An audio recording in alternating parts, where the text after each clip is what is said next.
It was just past midnight when I heard the knock. 3 slow, deliberate knocks that echoed through the empty house. I froze. I wasn't expecting anyone. And who in their right mind shows up at this hour? At first, I thought maybe it was a drunk neighbor who got the wrong door. But when I peeked through the peephole, my blood ran cold. A man stood there. Not moving. Not swaying. Just standing perfectly still, facing my door. His face was hidden beneath the shadow of a hood, but I could see his mouth. And he was smiling. Something about that smile was wrong. Too wide. Too calm. Like he wasn't a stranger at all. Like he knew me. I stepped back, holding my breath, hoping he'd go away. But then, another 3 knocks. Louder this time. And then, his voice. "Open up, Sarah. I know you're home." My heart stopped. Because he didn't just know my name. He used the same tone my father did. And my father had been dead for over 10 years. I staggered back from the door, my hand pressed against my chest as if that could keep my heart from leaping out. I wanted to scream, to call someone, but my throat felt locked. Nobody knew that tone. Nobody. My father had a very specific way of saying my name, half stern, half affectionate, like a secret only he and I shared. And now this stranger was using it. I forced myself to whisper. "Who are you?" Silence. Then a chuckle. A slow, rasping laugh that scraped against my nerves. "You already know, Sarah. Don't make me wait outside. Let me in." Something shifted in me. Fear gave way to anger. I wasn't about to open the door. I grabbed my phone and dialed 911 with shaking hands. 911, what's your emergency? There's a man outside my house. He knows my name. He's trying to get in. Stay calm. Officers are on their way. Do not open the door. But before I could say more, the line went dead. I stared at the phone. No signal. That never happened here. The man outside must have done something. I dared one more glance through the peephole. The porch was empty. My stomach sank. I checked the locks twice, 3 times, then backed away, clutching my phone like it was a weapon. My hands were trembling, my legs ready to collapse under me. And that's when I heard it. A creak. From inside the house. The sound came from upstairs. Slow, deliberate footsteps across the floorboards. I froze in the living room, staring at the ceiling. That was impossible. Every door and window was locked. I had checked them myself. "Hello," I whispered, immediately regretting it. My voice sounded so small, so breakable. The footsteps stopped. Silence swallowed the house. And then, as if mocking me, a door upstairs creaked open. I didn't wait. I ran into the kitchen, yanked the biggest knife I could find from the drawer, and pressed myself against the counter. I could feel sweat dripping down my back, my breath coming in shallow gasps. Then my phone lit up on its own. One new message. Unknown number. "You shouldn't hide in the kitchen, Sarah. You know I always find you there." My grip on the knife slipped, clattering against the floor. Because that wasn't just any message. It was word for word what my father used to say when we played hide and seek. A game we hadn't played since I was 6 years old. And in that moment, I realized something chilling. This wasn't just some random intruder. Whoever this was, they knew everything about me. I didn't move for what felt like an eternity. The knife was on the floor at my feet, but I couldn't bring myself to reach for it. My hands were shaking too hard. My mind was racing with questions, panic, and an overwhelming sense of being watched. The message on my phone kept glowing at me like a taunt. "You shouldn't hide in the kitchen, Sarah. You know I always find you there." It wasn't just the words, it was the intimacy of it. Nobody else would know that detail. Not my friends. Not my co-workers. Not even my mother, who had left my father when I was still a child. I swallowed hard, forcing myself to move. If someone really was inside, I couldn't just sit here waiting.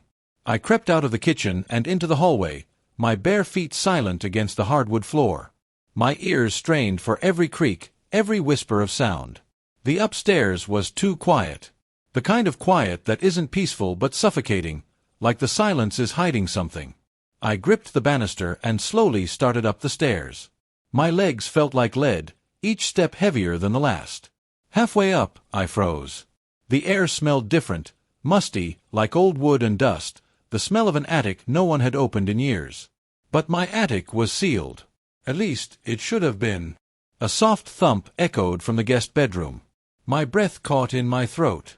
I reached the landing and turned toward the door. It was wide open, the light from the hallway spilling into the darkness beyond. I forced myself to look inside. The bed was unmade. The window was still latched shut. Nothing out of place, except for one thing. On the pillow lay a photograph. A photograph I had never seen before.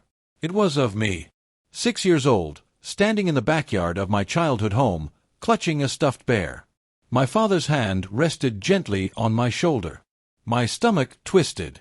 That picture had never been taken, at least not by anyone I knew. I don't remember ever posing for it. And yet here it was, in my house, waiting for me. The air suddenly felt colder. I backed away from the room, clutching the banister for balance. And that's when I heard it again. The laugh. That low, rasping chuckle, coming from the attic above my head. I snapped my gaze upward. The attic hatch in the ceiling was slightly ajar. For years, it had been sealed shut. I had never once gone up there. But now, it was open just enough to reveal blackness. And then, as if to taunt me, a folded piece of paper slipped through the crack and fluttered down onto the floor. I stared at it for what felt like forever before finally crouching to pick it up. My fingers trembled as I unfolded it. In messy, scrawled handwriting were the words, "You should have let me in, Sarah. I'm already home." My pulse thundered in my ears. I wanted to scream, to run, to throw open the front door and bolt into the night, but something inside me held me back. Because deep down, I knew this wasn't just about some stranger breaking in. This was personal. Whoever was up there in the attic, they weren't just here to scare me. They were here to remind me of something. Something I had buried. I clenched the paper in my fist and forced myself to shout, "What do you want from me?" For a moment, there was silence. Then, a voice drifted down from the attic. "I want you to remember." The words chilled me more than anything else that night. Remember what? My mind started clawing back through fragments of memory, half-forgotten moments from when I was a child. The way my father's eyes sometimes glazed over, his smile turning strange. The times my mother would flinch when he entered a room. The night she took me and left, whispering that we couldn't stay. But she had never told me why. Another memory surfaced, the locked attic of my childhood home. I had always been told never to go near it, that it was dangerous. But once, when I was 5 or 6, I had tried to peek inside. My father had caught me, his face pale, his voice trembling with a mix of fear and fury. "You never go up there, Sarah. Do you hear me? Never." And then, softer, almost pleading, "Some doors should never be opened." Now, decades later, I was standing beneath another attic door, this one in my own home, hearing his voice again, echoing in my head. Only this time, he, or something pretending to be him, was inside. The voice spoke again. "You left me there. Alone. Forgotten. But I never left you." I staggered back, shaking my head. "This isn't real. You're not real." But then came the sound that broke me. From the attic, drifting down like a ghost, came the sound of a music box. A soft, tinkling melody. The same lullaby my father used to wind up and play for me when I was little, right before bed. I hadn't heard it in over 20 years. And yet here it was, playing above my head, in the dark.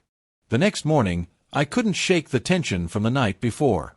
My apartment felt suffocating, every corner whispering the memory of Ethan's fist against the glass, his shadow lurking outside my door. Sleep had been impossible. Every creak in the walls made my pulse spike.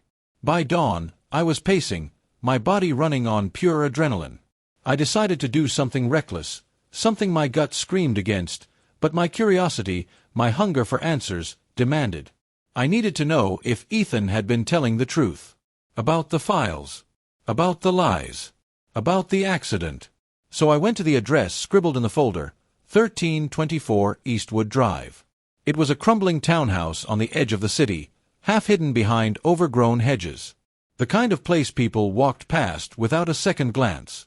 The curtains were drawn, the driveway empty, but I felt eyes on me as I climbed the steps. When I knocked, there was silence. Then, slowly, the door creaked open. A woman stood there. Her face was pale, her eyes swollen as if she hadn't slept in weeks. She looked at me like she already knew who I was. "You shouldn't be here," she whispered. "I need answers," I said. "About Ethan. About everything." Her hand trembled on the doorframe. Then she stepped aside. "Come in. Quickly." The inside was dim, the air heavy with the smell of dust and damp wood. She led me to a cluttered living room where stacks of papers, photographs, and old VHS tapes covered the coffee table. My eyes landed on a picture frame. Ethan, younger, smiling, his arm around a man I recognized immediately. My boss, Richard Hale. The woman noticed my reaction. She sank into a chair, her voice hoarse. "You think Ethan is lying, don't you? That's what they all told me too. But I know the truth. I've lived with it for years." "Who are you?" I asked. "My name is Clara," she said. "Ethan's mother." The floor seemed to drop out beneath me.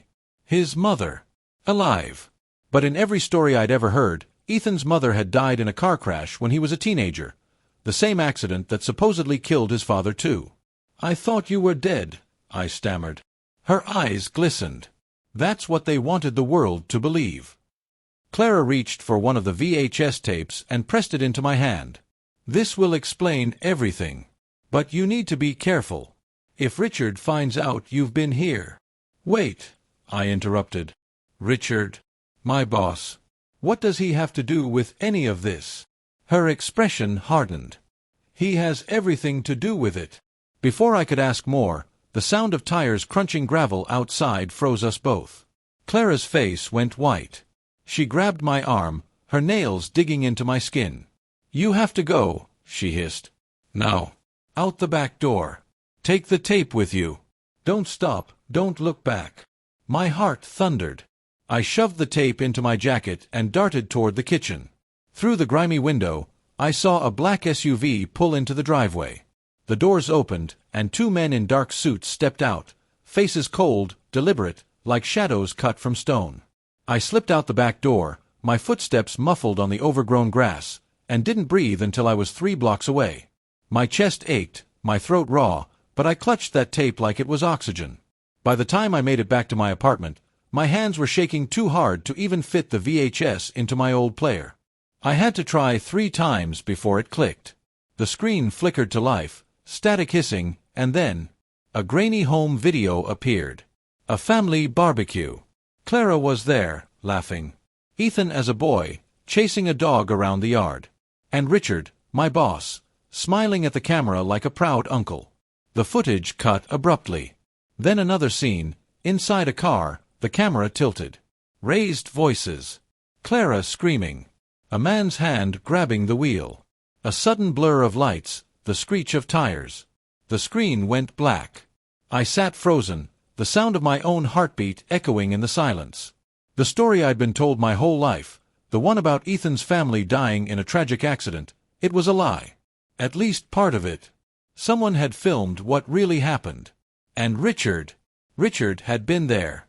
Before I could process it, my phone buzzed. A text from an unknown number. "Enjoying the tape? You have no idea what you've gotten yourself into." I dropped the phone, my blood running cold. Whoever sent that message knew I had the tape. Which meant they were watching me. I went to the window. And that's when I saw it. Across the street, a man in a dark coat standing perfectly still, staring up at my apartment. He didn't move. He didn't blink. He just watched. The weeks that followed felt like something out of a twisted dream. Emma couldn't shake the image of her sister's pale face, the way Sophie had gone silent that night after opening the hidden box in their mother's attic. At first, Emma had thought maybe Sophie was just overwhelmed. Old family papers, forgotten photographs, nothing more. But Sophie had been different since then. Withdrawn. Jumpy. Almost scared. One evening, Emma sat in her car outside Sophie's apartment, staring at the lit window above. She told herself she was just there to check in, but the truth was she felt something was unraveling between them. The door finally opened, and Sophie appeared, clutching her bag like it contained her last lifeline. She glanced around the street nervously before hurrying to her car. Emma's stomach tightened. What is she hiding? She followed. The drive stretched on, taking them farther from the city, out past the quiet suburbs, and into a part of town Emma hadn't visited since childhood. Sophie finally parked in front of an old, crumbling house, a place Emma instantly recognized. Their grandmother's house. The one they had been forbidden to enter after she died. Emma's heart raced as she watched her sister slip inside. She waited 5 minutes before she, too, crept toward the sagging porch.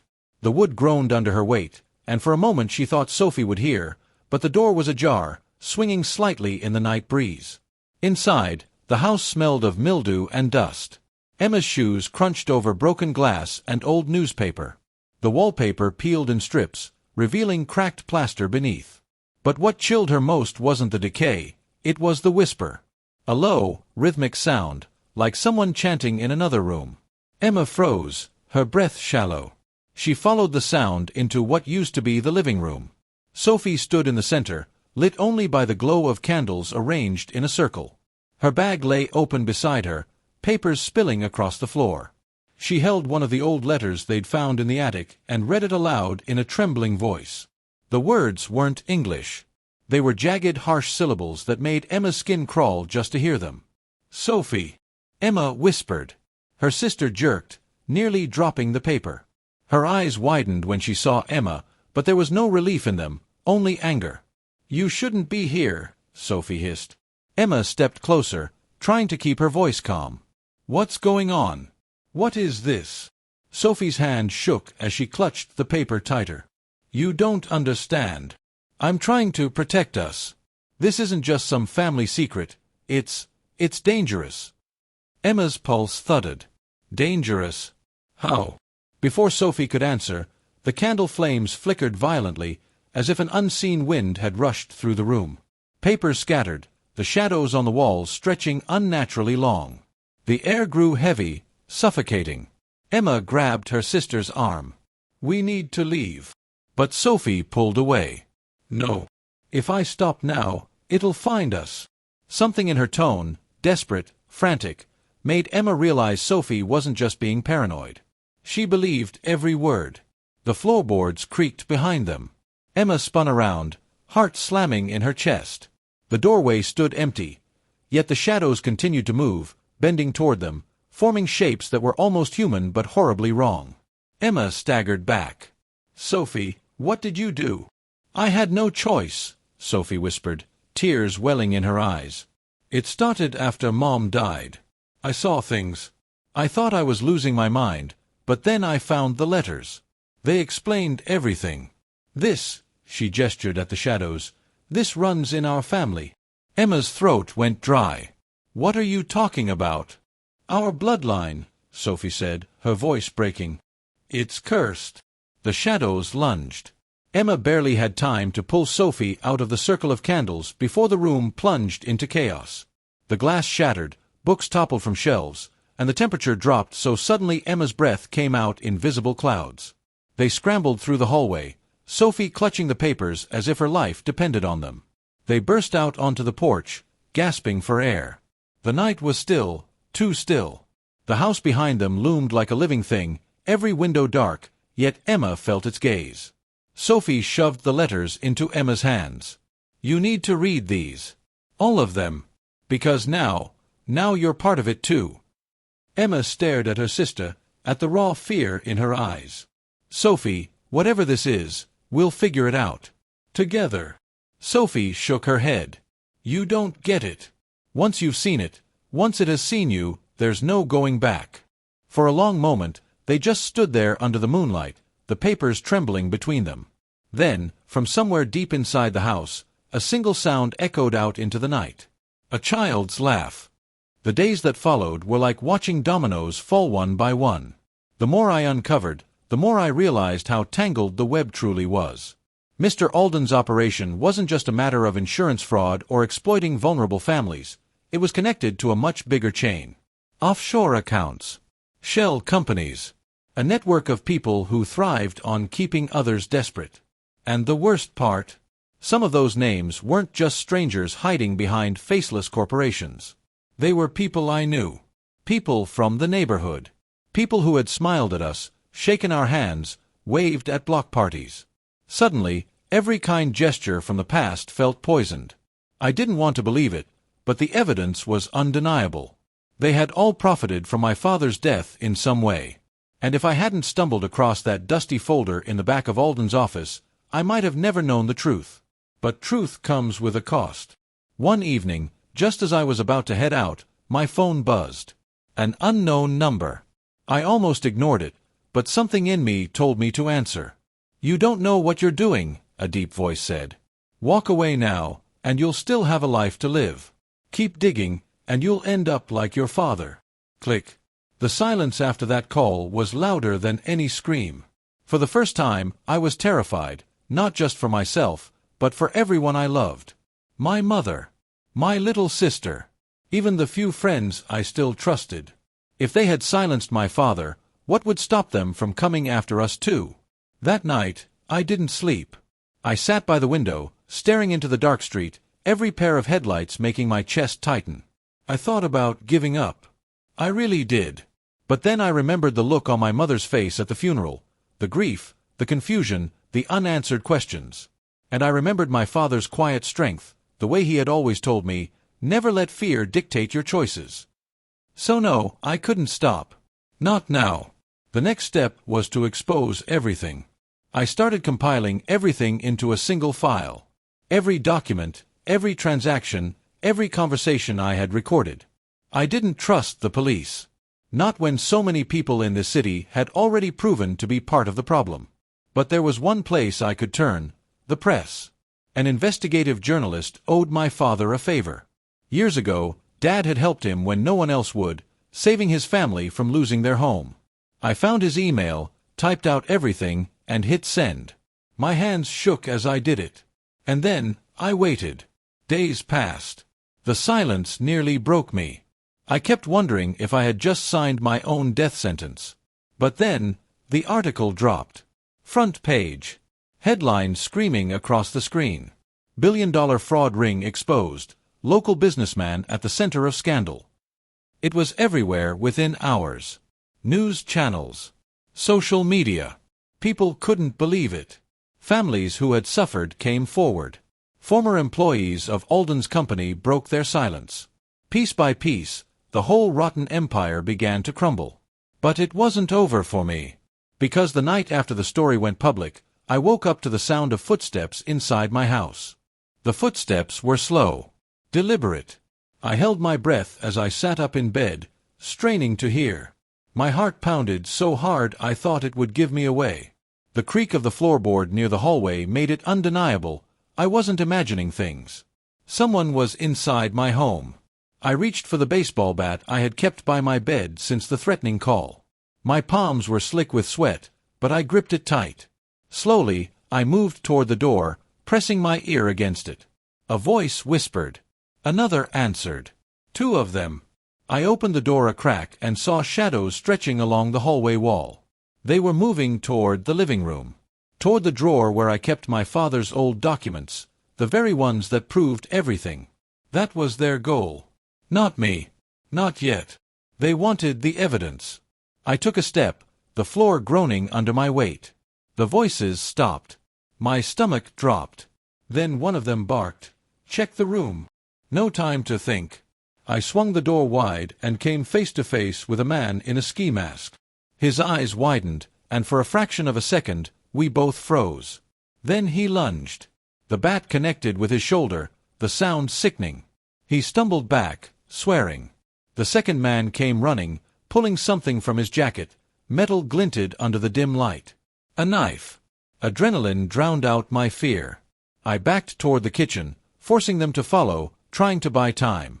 My mind raced. If I went down here, everything I had fought for, all of my father's truth, would die with me.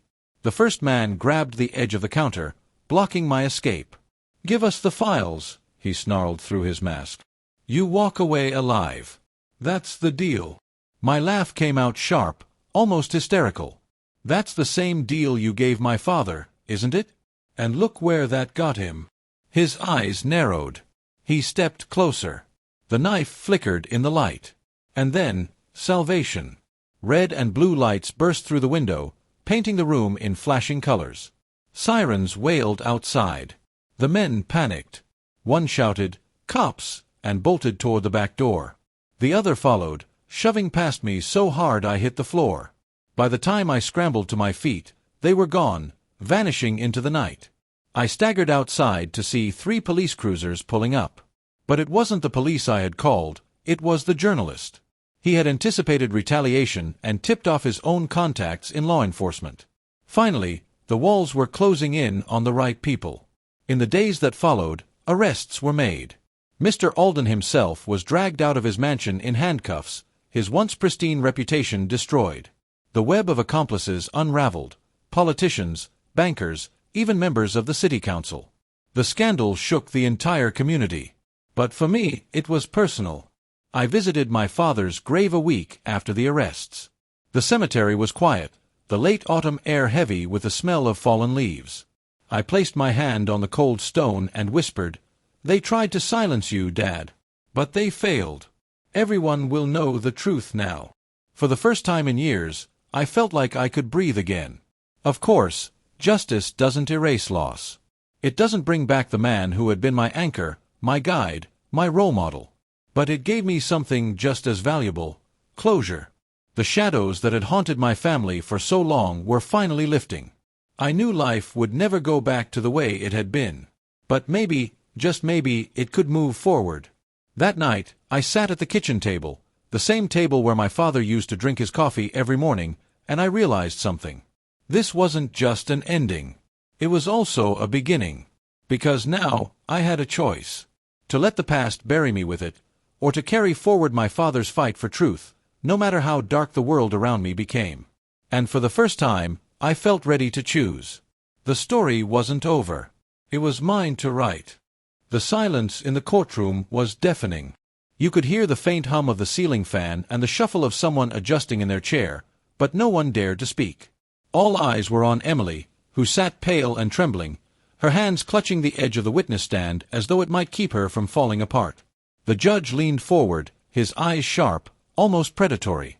"Miss Carter, do you deny your signature on these documents?" His voice carried a weight that pressed against everyone in the room. Emily swallowed hard, her voice barely a whisper. I don't remember." But that was the wrong answer. Everyone knew it. A murmur rippled through the audience, like a wave breaking on rocks. Her attorney tried to intervene, his voice quick and desperate. "Your Honor, the witness is under extreme emotional distress." Distress. The prosecutor cut in, her tone slicing through the room like a blade. "Or guilt." She turned, locking eyes with Emily. "You knew what you were doing when you signed those papers. You thought no one would ever find out. But she pointed toward Mark, sitting at the plaintiff's table, "he found out. And now the truth is here for everyone to see." Emily's face drained of what little color remained. She shook her head, tears spilling freely down her cheeks. "I didn't mean to. I didn't think it would go this far." Mark sat back, his jaw tight, his hands gripping the edge of the table. For months, he had imagined this moment, dreamed of it even. But now that it was happening, it didn't feel triumphant. It felt heavy, suffocating, like a chain he had been dragging for too long. The judge tapped his gavel once. "Order in the court." The whispers quieted. He turned his gaze back to Emily. "You will answer the question directly. Is this your signature or not?" Emily hesitated. The silence stretched. Then, with a trembling breath, she whispered, "Yes, it's mine." Gasps echoed through the courtroom. The prosecutor didn't waste a second. "No further questions, Your Honor." It was over. The room knew it. The lies, the cover-ups, the endless attempts to twist the story, it all collapsed with that single word. But for Mark, the weight didn't lift. As he watched Emily crumble on the stand, he felt something unexpected stir in his chest. Not satisfaction, not victory, but grief. This was the woman he had once trusted more than anyone. The woman he thought would stand by his side no matter what. And now, she was exposed for what she had done, unraveling in front of the world. When the court adjourned, people rushed out in hushed tones, already spreading the story like wildfire.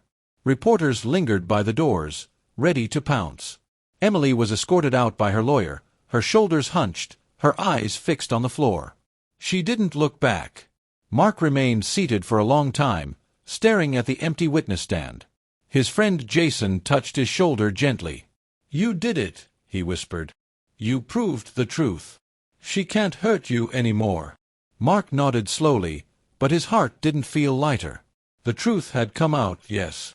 But it came at a cost he hadn't fully prepared for. He had wanted justice, and now that he had it, it felt strangely hollow. Later that night, as he sat alone in his apartment, the silence pressed in on him again. He looked at the stack of papers, the court transcripts, the evidence he had fought so hard to bring forward. He had won.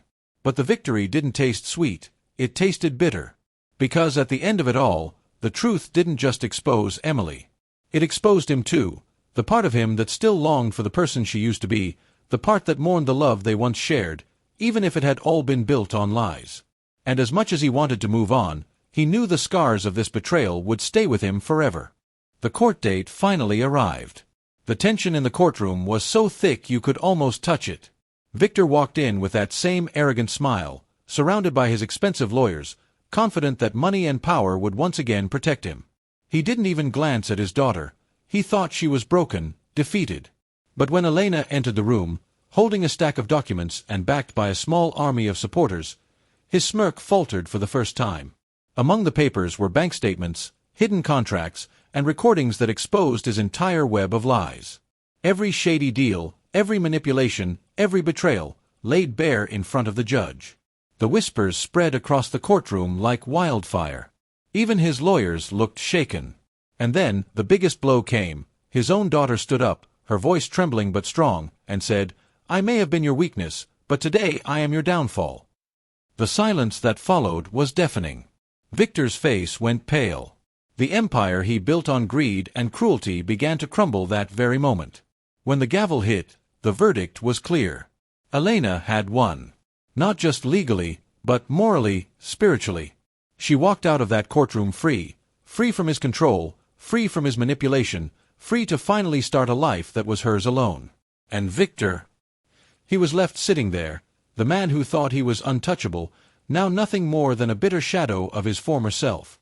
Elena didn't celebrate with champagne or parties. She simply went home, stood by her window, and let the evening breeze wash over her. For the first time in years, she breathed freely. She wasn't just the daughter of Victor anymore. She was her own person. The battle had been long, brutal, and painful. But in the end, truth won. And sometimes, that's all it takes, one brave voice refusing to stay silent.